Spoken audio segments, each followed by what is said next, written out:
দারিদ্র্যকে পিছনে ফেলে শাক মাড় ভাত খেয়ে ক্যারাটেতে চ্যাম্পিয়ন হয়ে পুরুলিয়ার মুখ উজ্জ্বল করলেন পুরুলিয়া জেলার ঝালদা ২ নম্বর ব্লকের অন্তর্গত মাঝিডি গ্রামের রামচরণ রজকের পুত্র সুরজ রজক।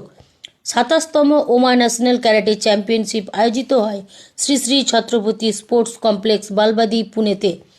২৮, ২৯ ও ৩০শে নভেম্বর পুনেতে আয়োজিত হয় এই ইভেন্ট। ওকিনাওয়া মার্শাল আর্টস একাডেমির কোচ মহেশ বাবু জানালেন, এই ইভেন্টে গোল্ড মেডেল পেয়ে জয়ী হয় সুরজ রজক। তিনি গোল্ড মেডেল পেয়ে পুরুলিয়া জেলার নাম উজ্জ্বল করলেন।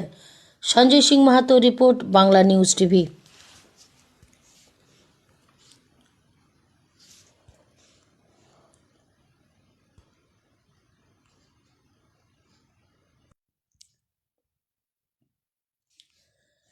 দারিদ্র্যকে পিছনে ফেলে শাক মাড় ভাত খেয়ে ক্যারাটেতে চ্যাম্পিয়ন হয়ে পুরুলিয়ার মুখ উজ্জ্বল করলেন পুরুলিয়া জেলার ঝালদা ২ নম্বর ব্লকের অন্তর্গত মাঝিডি গ্রামের রামচরণ রজকের পুত্র সুরজ রজক। ২৭তম ওমা ন্যাশনাল ক্যারাটে চ্যাম্পিয়নশিপ আয়োজিত হয় শ্রী শ্রী ছত্রপতি স্পোর্টস কমপ্লেক্স বালবাদি, পুনেতে। ২৮, ২৯ ও ৩০শে নভেম্বর পুনেতে আয়োজিত হয় এই ইভেন্ট। ওকিনাওয়া মার্শাল আর্টস একাডেমির কোচ মহেশ বাবু জানালেন,